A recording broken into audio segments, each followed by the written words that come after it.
Good day, welcome to the Automotive Dad, and once again to something a little bit different.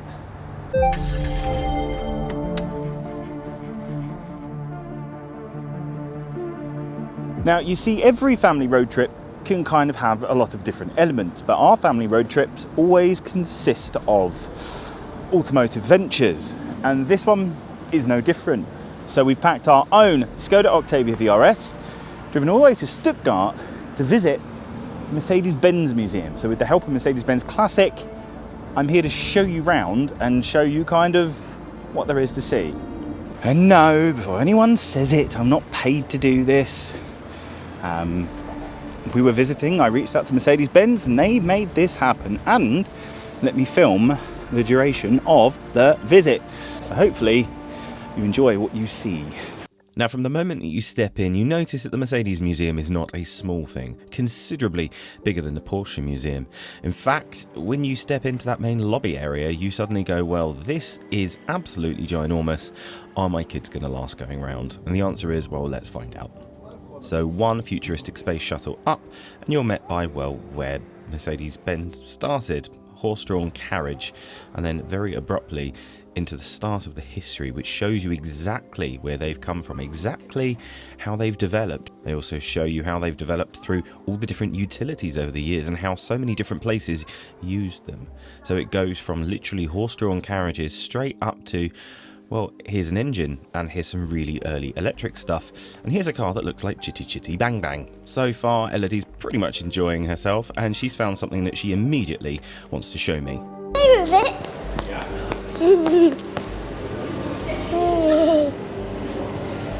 Can you hold this, please? Because I need to drive properly.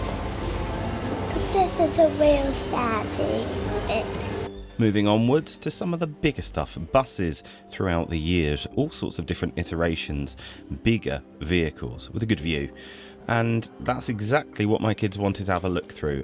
To be fair, I was more interested in how immaculate this car was on the inside, but here's something home from home, some good London bus stuff, and then it was almost looking at some of the intricate models. Now, after that huge exhibition, you suddenly realise, well, oh, wait a minute, this is a very, very big place because there's a lot more to go. Some pre-war cars, some more trucks, some more vans, some more buses, and something very cool to look at. So far then, Mercedes-Benz have really captured A, their history, B, my interest, and C, my kids' interest. So far, they are having a whale of a time and behaving themselves, sort of. Peeking my head over that banister and seeing a 300 SL sitting there was definitely one of the peak moments for me.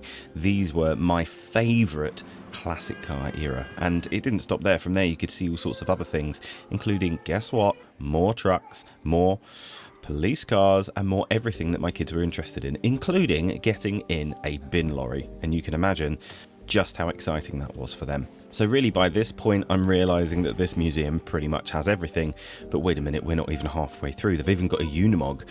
Killian was absolutely loving it, good views and more models to look at. And this is where we then continued and I realised, well, wait a minute, there is a whole lot more to go, but this section, this is the bit the kids really were waiting for.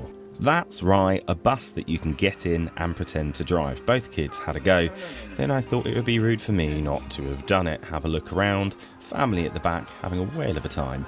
But this is a section of the museum that does literally have everything, including the cars from the Lost World Jurassic Park, the Pope Mobile, and a whole load of everything else. So with a bit of gentle persuasion, we managed to get the kids to leave and continue on to yet another part of the museum, which was more about future mobility and future technologies. And well, it's pretty impressive where they thought they would go, where they've gone, and the things that they have done.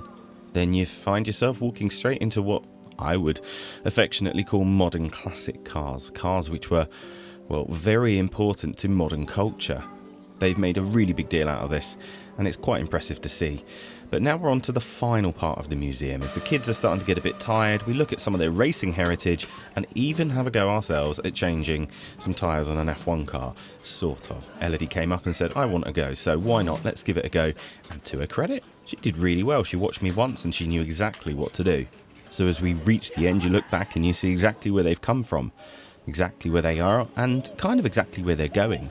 This museum is literally a piece of art, and the only thing that was left to do on the way out was have a look through the shop, and that's exactly what the kids did. And to be fair, some of the prices were less than entertaining for us, so we maybe just gave them a bit of a wide berth, but it was still nice for the kids to look around. And then as we left, we realised there was a whole other section which was to do with the car dealership, but the kids had no more energy.